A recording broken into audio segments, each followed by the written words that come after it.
আসসালামু আলাইকুম দর্শক, সবাই কেমন আছেন?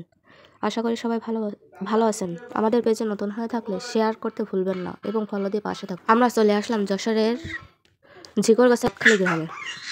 এখানে দেখতে পাচ্ছেন চারিপাশে ফুলের ক্ষেত পরিদর্শন শেষে সরাসরি চলে এলাম ফুলের বাজার পরিদর্শনে। এখানে প্রতিটি দোকান ফুলে ফুলে সাজানো। এখানে রয়েছে চন্দ্রমল্লিকা, গাঁদা, রজনীগন্ধা, জারবেরা, গ্লাডিওলাস, আরও অনেক ধরনের ফুল, যেটি খুবই সুলভ মূল্যে এখান থেকে বিক্রয় করা হয়। এখানে গাঁদা যদি কেনা হয় সুলভ মূল্যে পাওয়া যাবে, যেমন 1300 টাকা করে পাওয়া যাবে।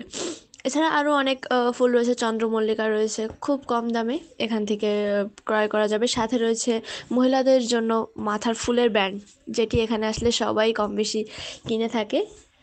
খুব সুদর্শন দেখায় এটা। সে চলে এলাম 1 কাপ ঠান্ডা আইসক্রিম খেতে, যেটি বানানো হয় পুরোপুরি ফল দিয়ে, যেমন ড্রাগন, কলা, লেবু, এছাড়া আরও অনেক ফল রয়েছে। এগুলো দিয়ে আইসক্রিমটি তৈরি করা হয়। তো এখানে এসে সবাই আইসক্রিমটি ট্রাই করবেন। আর ভিডিওটি কেমন লেগেছে অবশ্যই কমেন্ট বক্সে। ফুলের বাজার পরিদর্শন করতে করতে হঠাৎ চোখ চলে গেল মনিরামপুরের তান্দুরি চা, যেটির স্বাদ একেবারে অতুলনীয়। মাত্র 30 টাকা থেকে শুরু করে 50 টাকার মধ্যে পেয়ে যাবেন। আর এখানে এসে এই চাটা অবশ্যই ট্রাই করবেন, কেমন লেগেছে জানাতে ভুলবেন না। Thank you.